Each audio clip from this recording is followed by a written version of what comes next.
Hello दोस्तों, स्वागत है आप सबका हमारे यूट्यूब चैनल में। आज की जो हमारी क्लास है वो है भारत शासन अधिनियम 1919 और आज हम आपको पढ़ाने वाले हैं भारत शासन अधिनियम 1919। 1919 जो ब्रिटिश सरकार थी उसका सुधारों का एक और बहुत बड़ा प्रयास था। इस एक्ट के तहत इसके माध्यम से ब्रिटिश सरकार ने क्या क्या परिवर्तन किए और इसको पारित करने की ज़रूरत क्या पड़ी, इस क्लास में हम इन सब बातों का अध्ययन करेंगे। तो सबसे पहले ये जो भारत शासन अधिनियम 1919 है, इसको मॉन्टेग्यू चेम्सफोर्ड सुधार के नाम से भी जाना जाता है। ये जो अधिनियम है इसको किससे मॉन्टेग्यू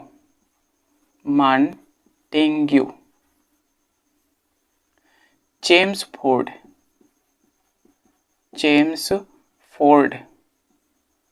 सुधार इसके नाम से जाना जाता है। इसको मॉन्टेग्यू चेम्सफोर्ड सुधार नाम क्यों दे दिया गया? कारण ये था कि उस समय अर्थात भारत शासन अधिनियम 1919 के समय मॉन्टेग्यू ये जो मॉन्टेग्यू थे वे भारत सचिव थे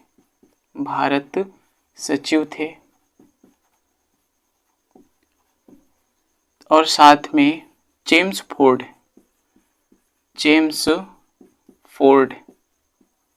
जो थे भारत के वायसराय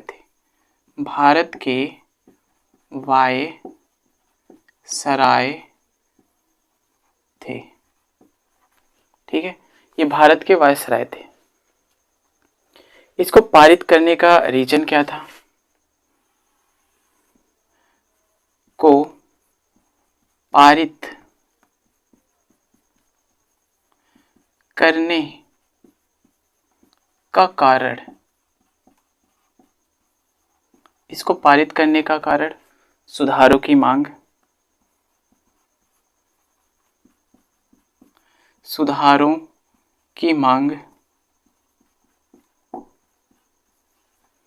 और फिर होम रूल आंदोलन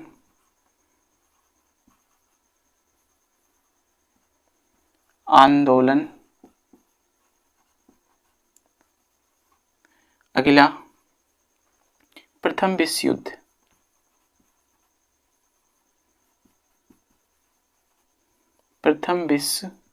युद्ध आदि, जिसके कारण इसको पारित किया गया।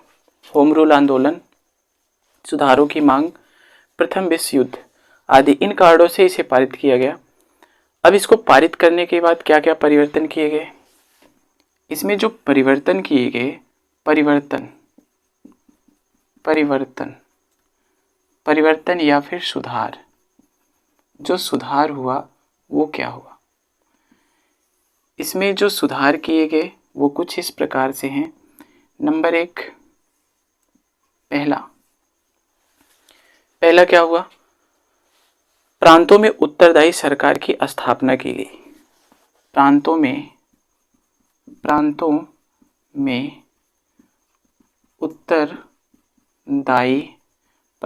उत्तरदायी सरकार की स्थापना, सरकारों की स्थापना। किस प्रकार से प्रांतों में उत्तरदायी सरकारों की स्थापना की गई? क्योंकि जो कार्यपालिका थी, कार्यपालिका के 2 अंग थे, एक पार्षद था, दूसरा मंत्री मंडल था। जो पार्षद होता था, पार्षद गवर्नर के प्रति उत्तरदायी थी और फिर मंत्रिमंडल प्रांतीय प्रतिनिधियों के प्रति उत्तरदायी थी। कार्यपालिका, ये जो कार्यपालिका थी इसके 2 अंग थे, एक था पार्षद, दूसरा था मंत्रिमंडल। एक पार्षद था, दूसरा मंत्रिमंडल था। ये जो पार्षद होता था ये गवर्नर के प्रति उत्तरदायी गवर्नर के प्रति उत्तरदायी थी। और ये मंत्रिमंडल किसके प्रति? मंत्रिमंडल प्रांतीय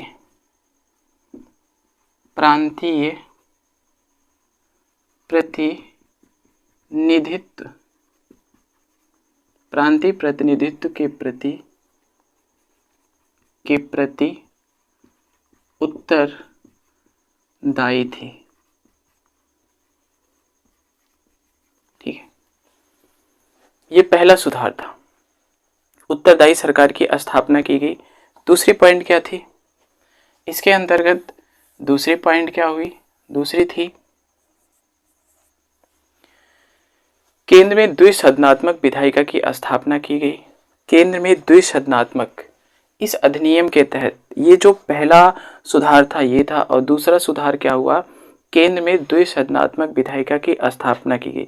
क्योंकि पिछली क्लासों में हम लोग पढ़े हैं कि केंद्रीय विधान परिषद, अब भारत शासन अधिनियम 1919 के तहत जो केंद्रीय विधान परिषद थी उसको हटा करके उसके स्थान पर केंद्र में द्विसदनात्मक विधायिका की स्थापना की गई। के द्वारा का मतलब भारत शासन अधिनियम 1900 के द्वारा केंद्र में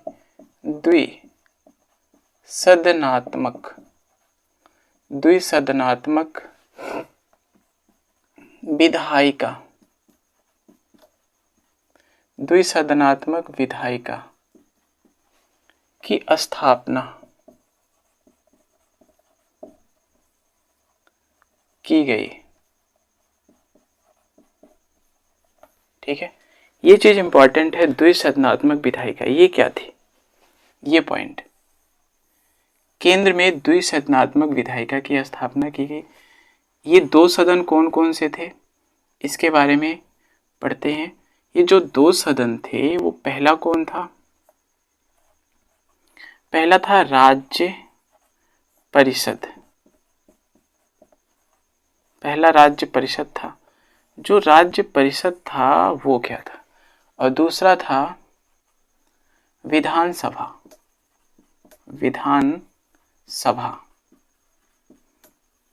ये दो सदन थे, द्विसदनात्मक विधायिका थी। ये दोनों विधायिका थी, द्विसदनात्मक विधायिका, यानी ये जो विधायिका थी राज्य परिषद और विधानसभा, ये दो थी। ये जो राज्य परिषद है ये इसको आप कह सकते हैं, ये राज्य परिषद को इसको आज की राज्यसभा, आज की जो राज्यसभा थी है उस समय उसी का मॉडल है ये राज्य परिषद में सदस्य संख्या, अर्थात राज्य परिषद में इसमें सदस्य संख्या कितनी थी? सदस्य संख्या जो थी वो 60 थी और ये दो भागों में डिवाइड थी, एक तो 34 और दूसरा 26। जो 34 थे ये निर्वाचित सदस्यों की संख्या जो 34 थी ये निर्वाचित और फिर 26 जो थी ये क्या थे? मनोनीत सदस्य थे, मनोनीत सदस्य थे। इनका कार्यकाल क्या होता था? इन सदस्यों का, ये जो सदस्य थे इनका कार्यकाल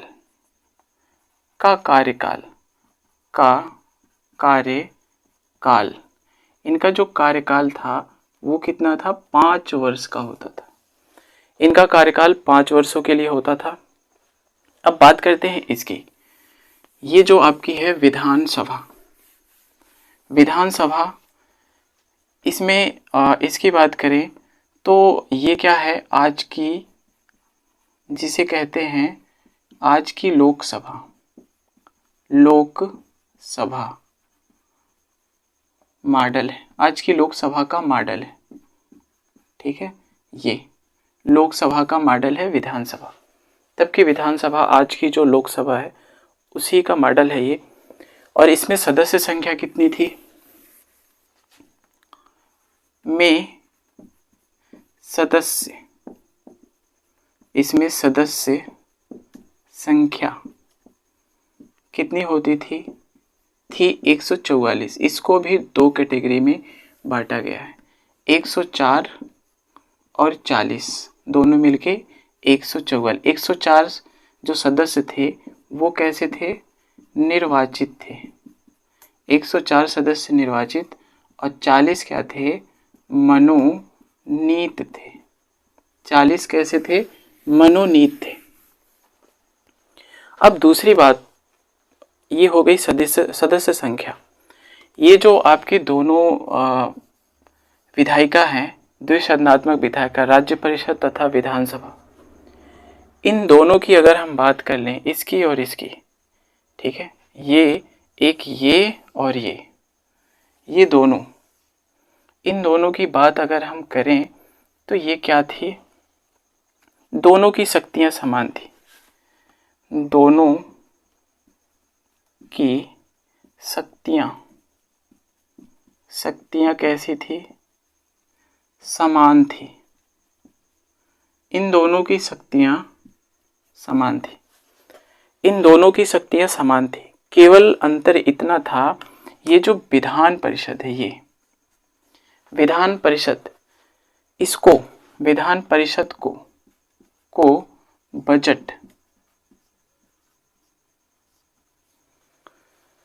बजट पर स्वीकृति का अधिकार था। बजट पर स्वीकृति का अधिकार था। ठीक है, इसको बजट पर स्वीकृति का अधिकार था। ये दूसरा सुधार हुआ। इस प्रकार से दूसरा सुधार हुआ। अब तीसरे सुधार की बात कर लेते हैं। जो तीसरा सुधार वो क्या था,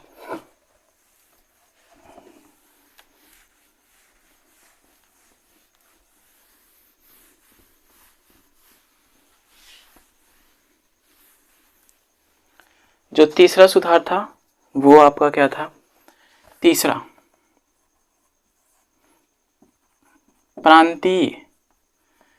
प्रांतीय स्तर पर द्विध शासन, प्रांतीय स्तर पर द्विध शासन लागू किया गया। ठीक है, द्विध शासन का मतलब हो गया सरकार के दोहरे समूह। द्विज शासन का मतलब होता है सरकार का दोहरा समूह। इसका जो अर्थ होता है, द्विज शासन का अर्थ है, इसका अर्थ होता है सरकार का दोहरा समूह। दोहरा समूह में, इस दोहरे समूह में दो समूह कौन कौन से थे, पहला था जवाब देह था, और दूसरा समूह कौन था, जवाब देह नहीं था। एक जवाब देने वाला समूह था और एक जवाब देने वाला नहीं था। एक जवाब देह था, दूसरा जवाब देह नहीं था। और प्रांतीय में ही प्रांतीय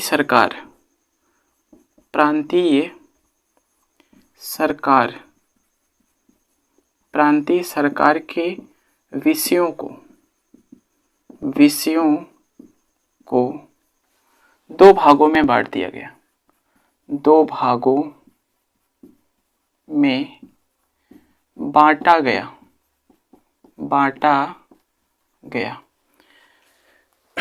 प्रांतीय सरकार जो थी उसके विषयों को दो भागों में बांटा गया। एक ग्रुप को रिजर्व किया गया, दूसरे ग्रुप को ट्रांसफर किया गया। ठीक है, दो विषयों, दो भागों में। ठीक है, किसके, ये चीज इंपॉर्टेंट है, प्रांतीय सरकार के विषयों को, ठीक है, इंपॉर्टेंट है, विषयों को दो भागों में बांटा गया। दो भाग कौन थे, एक ग्रुप को रिजर्व रखा गया, रिजर्व रखा गया और दूसरे ग्रुप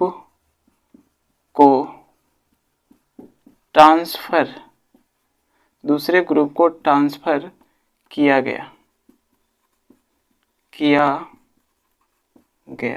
ठीक है, एक को रिजर्व रखा गया और दूसरे को ट्रांसफर किया गया। दो ग्रुप थे, यानी दो भागों में इनके विषयों को डिवाइड किया गया, एक को रिजर्व रखा गया, दूसरे को ट्रांसफर रखा गया। इस बात को और भी आसानी से समझ सकते हैं। जैसे मान लीजिए प्रांतीय विषय,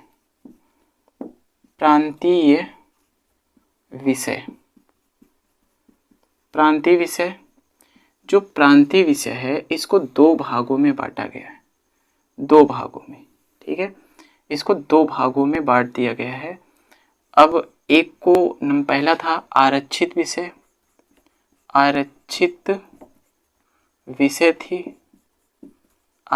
विषय या इसी को सूची भी बोलते हैं। आरक्षित विषय के अंतर्गत ये रिजर्व वाली आ गई। अब दूसरा क्या है,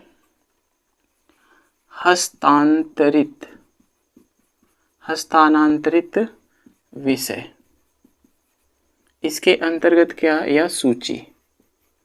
इसके अंतर्गत कौन आ गया, ट्रांसफर वाली। ठीक है, एक आपका आरक्षित विषय या सूची, दूसरा हस्तांतरित विषय या सूची हो गई। ये जो आरक्षित विषय है, ये आरक्षित विषय या सूची के अंतर्गत कौन कौन से विभाग आते थे। इसके अंतर्गत जो विभाग थे वो कुछ ऐसे थे, जैसे मान लीजिए राजस्व हो गया और फिर न्याय हो गया, फिर वित्त हो गया, पुलिस हो गई, ETC आदि। इसके अंतर्गत जो विभाग आते थे, राजस्व, न्याय, वित्त और पुलिस आते थे। और हस्तांतरित विषय, गवर्नर, इसका शासक जो होता है, इसका शासन गवर्नर जनरल अपने परिषद के सदस्यों की सलाह से करता था।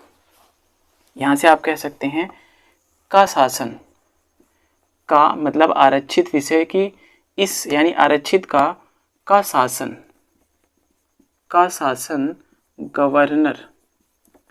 गवर्नर, इसका शासन कौन करता था, गवर्नर करता था। गवर्नर अपनी परिषद के सदस्यों की सलाह से करता था,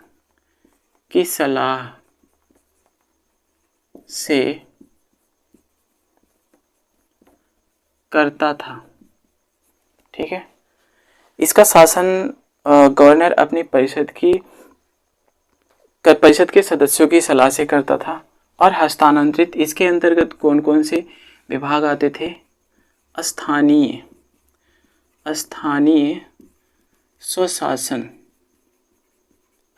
स्वशासन था। और फिर शिक्षा, कृषि,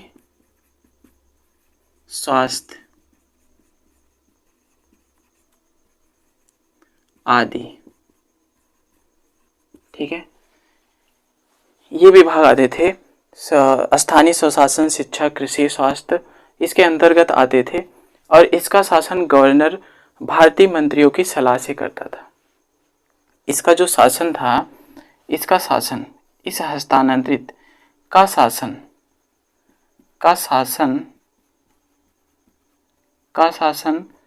इसका शासन कौन करता था, इसका भी शासन गवर्नर करता था। इसका भी शासन गवर्नर ही करता था। गवर्नर भारतीय मंत्रियों की सलाह से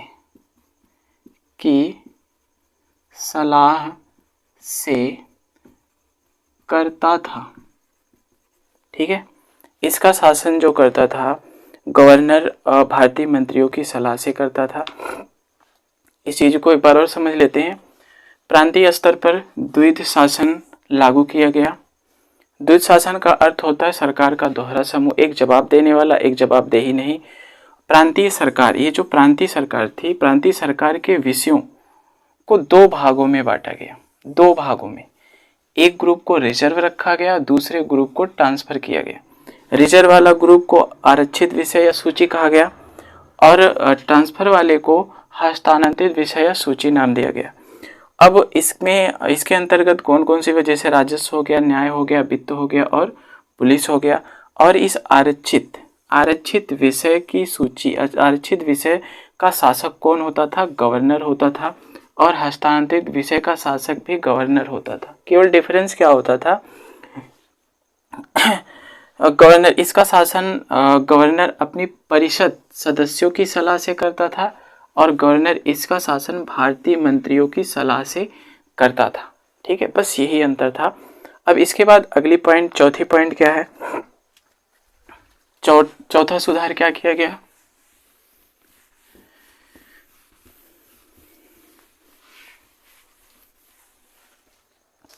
नंबर 4, जो चौथा सुधार हुआ वो क्या हुआ? इस अधिनियम ने, ये जो अधिनियम है, इस अधिनियम के माध्यम से सांप्रदायिक आधार पर सिखों, भारतीय ईसाइयों, आंग्ल भारतीयों और फिर यूरोपियों के लिए भी एक पृथक निर्वाचन पद्धति सिद्धांत को विस्तारित किया गया। ठीक है, क्योंकि पृथक निर्वाचन का सिद्धांत पिछली क्लास में हम लोग पढ़े थे, केवल मुस्लिमों के लिए बनाया गया था। लेकिन इसमें क्या कहा जा रहा है? ने का मतलब इस अधिनियम ने सांप्रदायिकता, सांप्रदायिक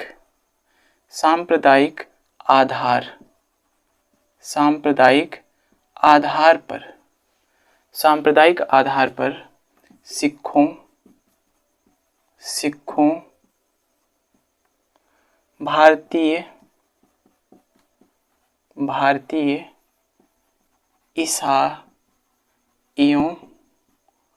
भारतीय ईसाइयों, आंग्ल भारतीयों और फिर यूरोपियों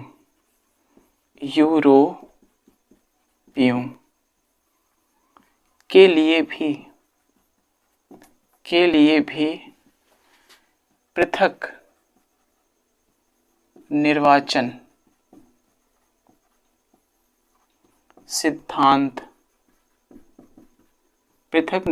के सिद्धांत को विस्तारित किया गया। ठीक है, इंपॉर्टेंट क्या है इसमें? सांप्रदायिक आधार पर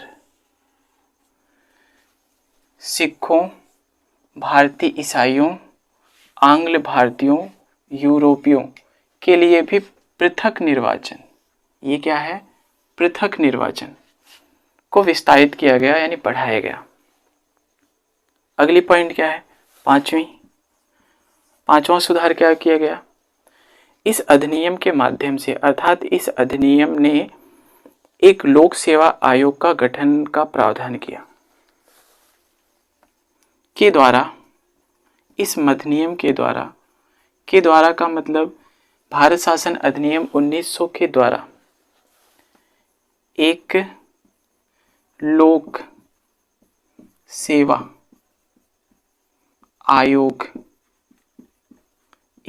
सेवा आयोग का गठन का प्रावधान किया गया। ठीक है, इंपॉर्टेंट क्या है? लोक सेवा आयोग के गठन का प्रावधान किया गया। किस एक्ट के तहत, किस अधिनियम के तहत लोक सेवा आयोग के गठन का प्रावधान किया गया? भारत शासन अधिनियम 1919 के तहत। अब इसका परिणाम क्या मिला? गठन तो किया गया, इस गठन से परिणाम क्या प्राप्त हुआ? इसका जो परिणाम प्राप्त हुआ 1926 ईस्वी में 1926 ईस्वी में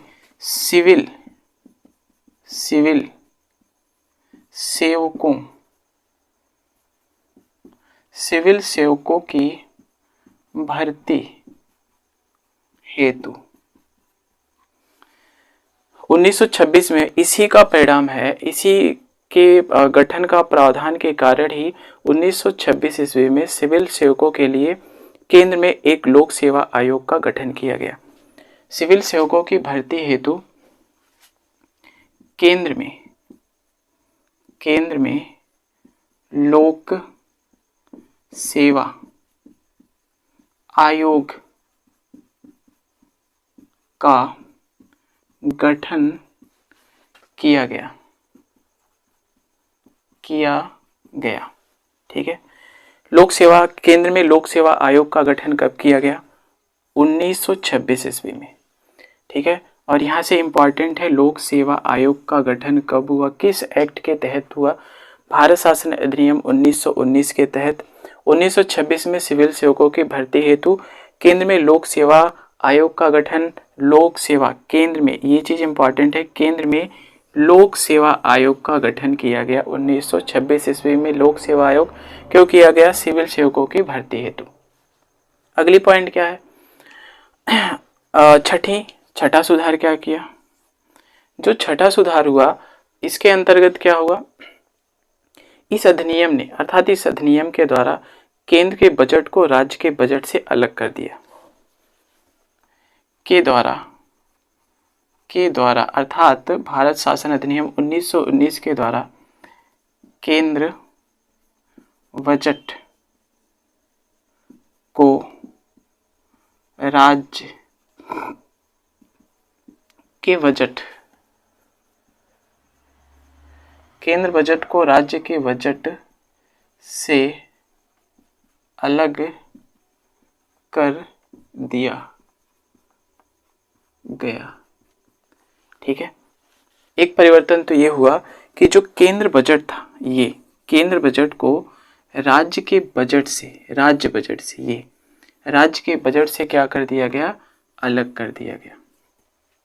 और साथ में एक काम और किया गया, राज्य विधान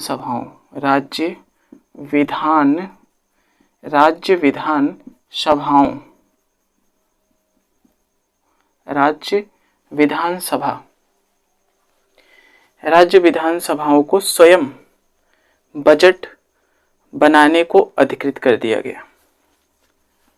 स्वयं बजट बनाने के लिए कहा गया या फिर अधिकृत कर दिया गया।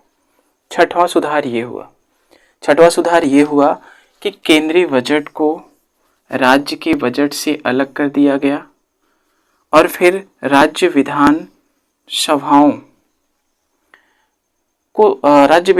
को स्वयं ये चीज इंपॉर्टेंट है, स्वयं बजट बनाने के लिए कहा गया, यानी उनको अधिकृत कर दिया गया स्वयं, अर्थात राज्य विधानसभाएं स्वयं अपना बजट बनाए। फिर अगला परिवर्तन क्या हुआ? नेक्स्ट परिवर्तन जो किए गए वो क्या किए गए? 6 तो हो गए।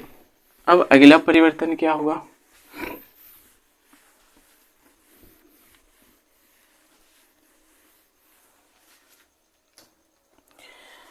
सातवां हुआ वो क्या हुआ? इस अधिनियम के द्वारा एक वैधानिक आयोग का गठन किया गया। के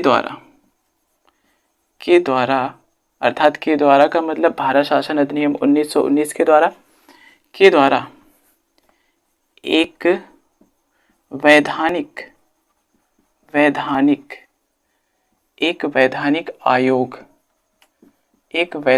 आयोग का गठन किया गया। ठीक है, ये इंपॉर्टेंट है, एक वैधानिक आयोग। इस एक्ट के माध्यम से एक वैधानिक आयोग का गठन किया गया जिसका काम क्या था? अधिनियम के लागू होने पर उसकी जांच करके 10 वर्षों के बाद रिपोर्ट ब्रिटिश सरकार को सौंपनी थी। और फिर ये वैधानिक आयोग कौन था? साइमन आयोग। जो वैधानिक आयोग था, ये कौन सा आयोग था? गठन तो किया गया, किस आयोग का गठन किया गया? साइमन आयोग का। ये जो साइमन आयोग था, साइमन आयोग का गठन कब किया गया? साइमन आयोग का गठन 1 नवंबर 1927 को।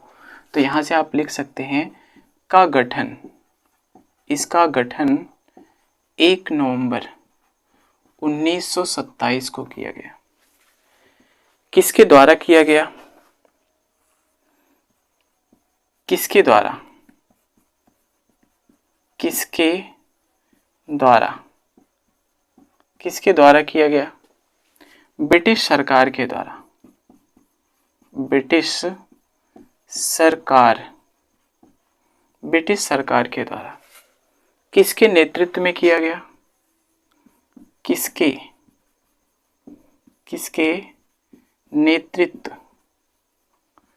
नेतृत्व में किया गया? सर जॉन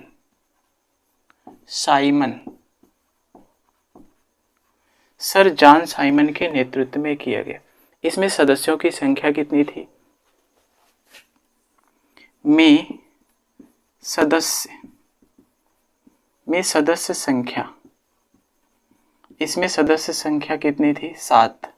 सभी क्या थे? सभी अंग्रेज थे। जितने भी सदस्य थे सभी क्या थे? अंग्रेज थे। में सदस्य संख्या कितनी थी? 7 थी और सभी अंग्रेज थे। इसका कार्य क्या था? का मतलब हो गया साइमन आयोग का कार्य क्या था? भारत शासन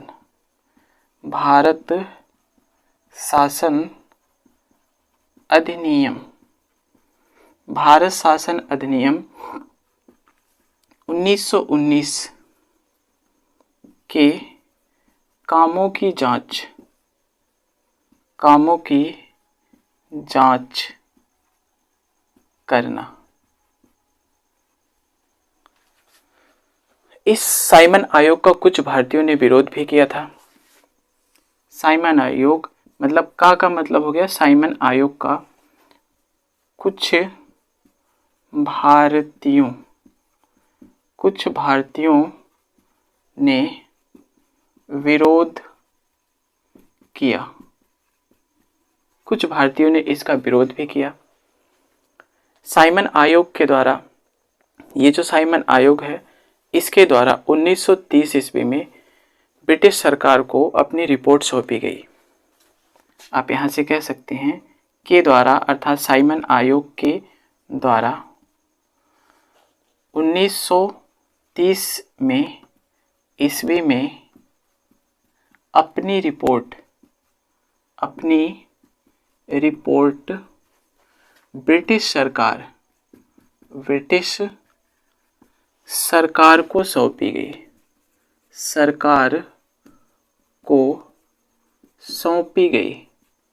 सौंपी गई। तो दोस्तों इसको एक बार और समझ लेते हैं। इस एक्ट के माध्यम से, लास्ट वाला क्या है, इस एक्ट के द्वारा यानी इस अधिनियम के द्वारा एक वैधानिक आयोग का क्या हुआ? गठन किया गया। और वह आयोग कौन था? ये आयोग, इसका कार्य क्या था? इसका कार्य था कि जब ये एक्ट यानी अधिनियम लागू हो जाए तो उसकी जांच करके उसकी रिपोर्ट प्रस्तुत करनी थी ब्रिटिश सरकार को। और ये आयोग कौन था? साइमन आयोग था। इसका जो गठन हुआ था, कब हुआ था? 1 नवंबर 1927 को। किसके द्वारा पारित किया गया था? ब्रिटिश सरकार के द्वारा। किसके नेतृत्व में हुआ था ये पारित? सर जॉन साइमन के नेतृत्व में पारित किया गया था। इसमें सदस्य संख्या कितनी थी? 7 थी और सभी क्या थे? अंग्रेज थे। और फिर इसका कार्य क्या था? इसका कार्य था भारत शासन अधिनियम 1919 के कामों की जांच। भारत शासन अधिनियम 1919 के कामों की जांच। इसका कुछ भारतीयों ने क्या किया था? विरोध भी किया था। 1930 ईस्वी में, ये इंपॉर्टेंट क्वेश्चन है, साइमन आयोग ने अपनी रिपोर्ट ब्रिटिश सरकार को कब सौंपी थी? 1930 ईस्वी में अपनी रिपोर्ट ब्रिटिश सरकार को सौंपी थी। अगली क्लास में इसके अगले एक्ट के साथ हम आपके साथ सामने फिर हाजिर होंगे। धन्यवाद।